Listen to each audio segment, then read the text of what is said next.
Nigeria is one of the worst places in the world to live as a Christian, and we're going to get into some of those details today. I'm joined by Brad Brandon, CEO of Across Nigeria. How you doing? I'm doing good. How are you, Billy? I am doing very good and very well. And, you and I recently did an interview, and I ran into you last week at an event, and I said, I really want to have you back on CBN to talk about these issues and the issues I'm referring to, persecution in Nigeria. Obviously, President Donald Trump redesignating Nigeria a country of particular concern. We've seen headlines and stats and numbers that are incredibly disturbing coming out of Nigeria for a long time now. But right now, attention is being placed back on Nigeria. So let's just start here. You have been on the ground. You work in Nigeria. You have helped so many people through Across Nigeria. Is this a persecution issue, or is something else going on here on the ground there in Nigeria? The answer is yes to both of those questions. It is a persecution issue. I mean, you've got over 50,000 Christians that have been killed since 2009. 18,000 churches have been destroyed. Not only the deaths, but also look at the internally displaced persons camps. There's over 3.5 million people in IDP camps, and 80% of them are Christian. Well, how did they end up in those camps? It's because their communities and their villages are being destroyed and they have nowhere else to go. So there is an issue of Christian persecution going on, no doubt. Christians are being targeted. They are second-class citizens all throughout northern Nigeria. But there are a lot of complexities to it. Some people cite, well, there's a lot of Muslim on Muslim violence. And that's absolutely true. Boko Haram will target Muslims just as fast, really, as anybody else. We are very familiar with several schools, Islamic schools, who've had Muslim children kidnapped by Boko Haram. They end up holding them for ransom. These are Muslim children holding them for ransom, and that's a lot of times how Boko Haram will fund their operations. A lot of times in all of that, the Boko Haram and ISWA and other factional groups are targeting non-radical Muslims. So they're targeting Muslims that don't hold their radical beliefs almost as like compromisers. So they'll target those communities of Muslims as well. But if you look at the overall numbers, clearly Christians are being targeted, and it's the killing and the persecution and the displacement are all disproportionate by far against Christians. So let me ask you this, because it felt like some of it, I'm not going to name specific outlets, some of the mainstream media coverage of this, there were lines basically saying things like, well, there's no evidence that Christians are being targeted more than Muslims, right? That was a narrative as soon as the US government redesignated Nigeria that was coming out. And what was strange to me as somebody who's trained as a journalist and who looks at these things is that there were no stats or numbers or even really expert opinion backing that kind of statement. What was your reaction when you saw some of that coverage? My reaction really is that's a lot of those outlets are either left-leaning, not to get too political, but they're also leaning in favor of Islam and the Nigerian government. I saw one of those reports coming out of Al Jazeera. They were outright denying that there was any persecution against Christians going on. So I look at that as just a bias against Christianity, really, in the media, secular media. But I also think it is somewhat political. It's almost like the minute President Trump came out and was against it and cited it, it's like the opposition can't agree with anything that he does. Everything that he does is bad. So even when he cites and takes action against Christian persecution, they have to jump on the other side and start opposing it.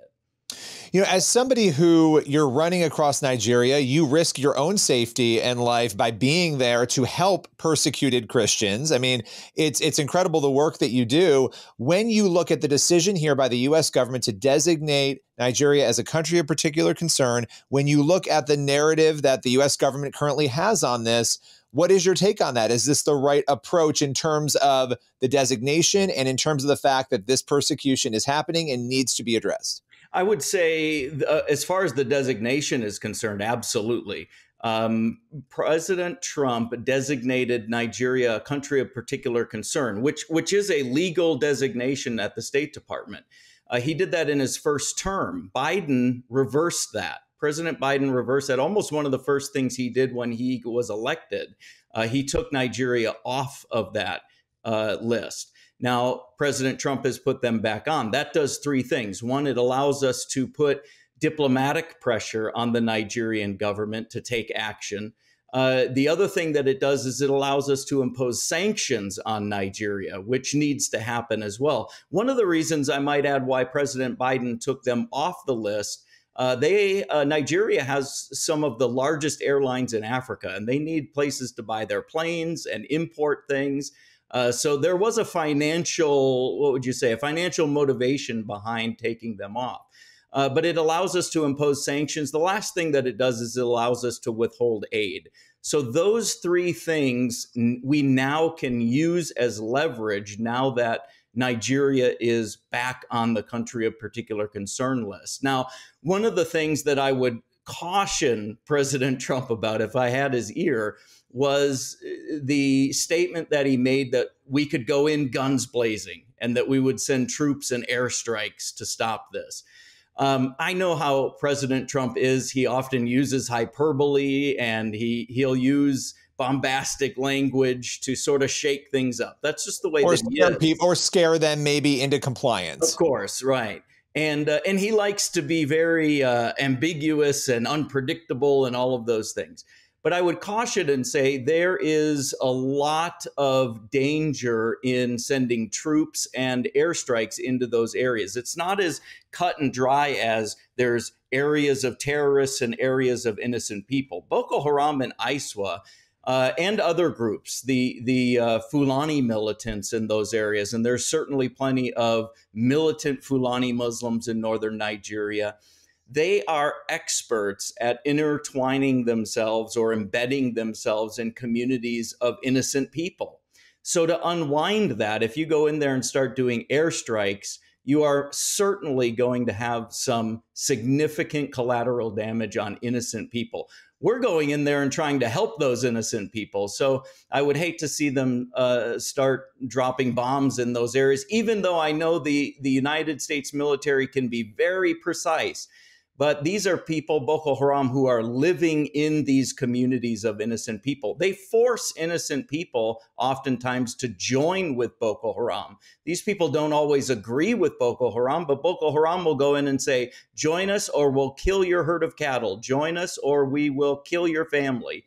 And so, of course, they're going to join just to survive. So it's not as cut and dry as there's Boko Haram over here, innocent people over here, Fulani Muslims over here. It's just not that. It's just not that black and white. So, obviously people can go and check out your organization across Nigeria. Again, you're on the ground. You are there for a substantial portion of the year doing work, helping the persecuted church. What would your message, just as a final note here before we go, what would your message be to the media? After seeing the way that this was covered, knowing the stakes on the ground, understanding the pain, the suffering, the chaos that so many Christians and Muslims, but obviously predominantly Christians, are facing there, what would you say to the media for them to cover this maybe more accurately? Innocent lives are at stake, and there's people who are just trying to survive. They're trying to survive in an environment where most people make less than $1 a day. This is an area where food is often more expensive than it is here in the United States because of inflation. So the people in northern Nigeria are just trying to survive. They're innocent people. And by covering up the evil that's happening in northern Nigeria, they have become part of the problem. They need to divorce themselves from the agendas and really start looking at the facts and the reality that's happening, because innocent lives are at stake. Thousands are being killed every year. 35 Christians die every day in northern Nigeria. You know, and there's no conflict between saying, yes, Muslims are dying too. You said this, you explained it, that, if you're not a radical Muslim, that the radical Muslims are going to come after you. But the fact is, we have seen these stories. You are on the ground. You, more than anybody, you're hearing the stories, you're seeing the impact of the horrific murder and killing that is happening there. And I think the media need to do a better job. And this is not to be abrasive or nasty. It's so that, just like you said, there are lives at stake and the truth needs to get out. So, Brad, I appreciate you, as always, taking the time and joining us today. Thanks, Billy. Appreciate it.